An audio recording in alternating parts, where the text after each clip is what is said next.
Hello, clever people, and welcome to my review for Shaft. So Shaft is a movie starring Samuel L. Jackson, and it follows the story of John Shaft, who is a character that was formed in 1971 in a blaxploitation movie of the same name, Shaft.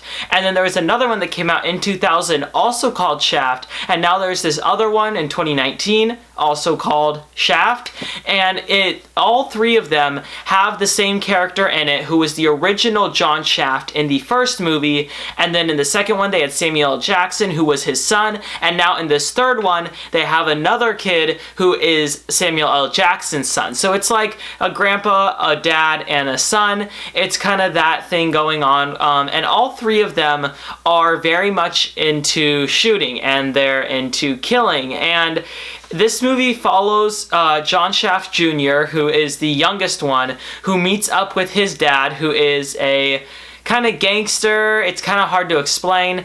And what happens is that he's trying to infiltrate the death of his friend. And starting off, John Shaft Jr. is very much not into violence. He's very much reserved. He's kind of like a hipster. And it follows him as he slowly degrades and becomes more akin to the family name of Shaft.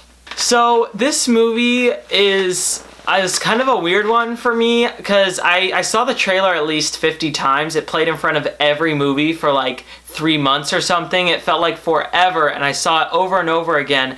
And every time I saw the trailer, it started growing on me. I started to get more excited for it.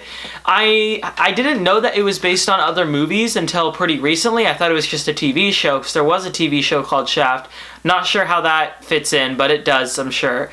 And the other films got decent reviews, so going into it, I was just kind of expecting an okay, probably entertaining movie, and that is quite literally exactly what I got. The best analogy I have for this movie is a medium popcorn. And the reason that I say that is because a medium popcorn tastes great. And it's pretty filling, and afterwards you're pretty satisfied, but in 3 hours or so you start feeling like crap because you ate just a bunch of garbage, and it's technically not, a gourmet meal. It's just popcorn. It's not much more complex than that, but going in, you don't expect it to be much more complex than that. That's exactly what Shaft was. Going into it, I was satisfied. I felt full. I felt fine afterwards, and thinking about it later, I realized how many problems it had, but after my first initial watch of it, I thought that it was an entertaining, well-done movie. I don't really get all of the criticism against it. I don't think that it's that flawed of a movie. I think that it's just generally entertaining, and I think that the performances in it really, really keep it up because Samuel Jackson as the father, John Shaft, he is incredible. He has so much energy. Seriously, Samuel Jackson can just capture a screen like no other performer. And he was incredible as always. And the other kid that they got, I know that his last name is Usher, but I don't know his full name.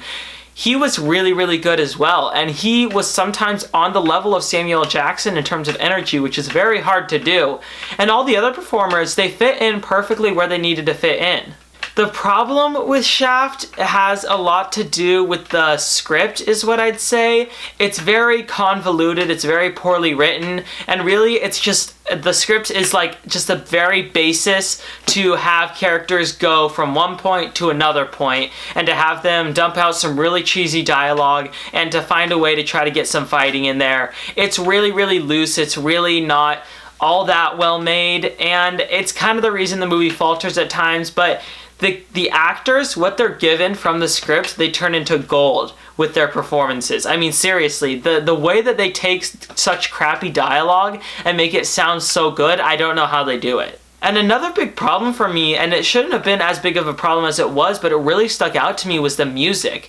They used this kind of modern, like, rap music, and it really just doesn't fit in the movie, and oftentimes it's overpowering the scene, so that during an action scene, when you want to be hearing the action or when you want to be seeing it, there's just this really, really loud, crappy music blasting from the speakers that distracts you and makes you not want to be there. It was a huge disappointment because I really didn't want to come out of this movie just talking about music or really, really minor things like that, but that's what stood out to me. But really, Shaft's biggest problem is that it's just not memorable. Right after you're done watching it, it may stick with you for a couple of hours, but it will go away from you very, very quickly. And it's not anything that you will remember. A lot of people hated it though, and I don't get the hate around this movie because I think it's entertaining, it flows pretty quick, and I was never bored while watching it. I was happy that I saw it, and afterwards I had a smile on my face. So overall, I did enjoy this movie, and I would go out and recommend it. I will give Shaft a 6.25 out of 10. Alright, that concludes my review for Shaft. So, what are your thoughts on this film, or what do you think of the other two movies? Comment in the comment section below, and let me know. I'm Robert Burke, and this has been The Clever Critics. Goodbye.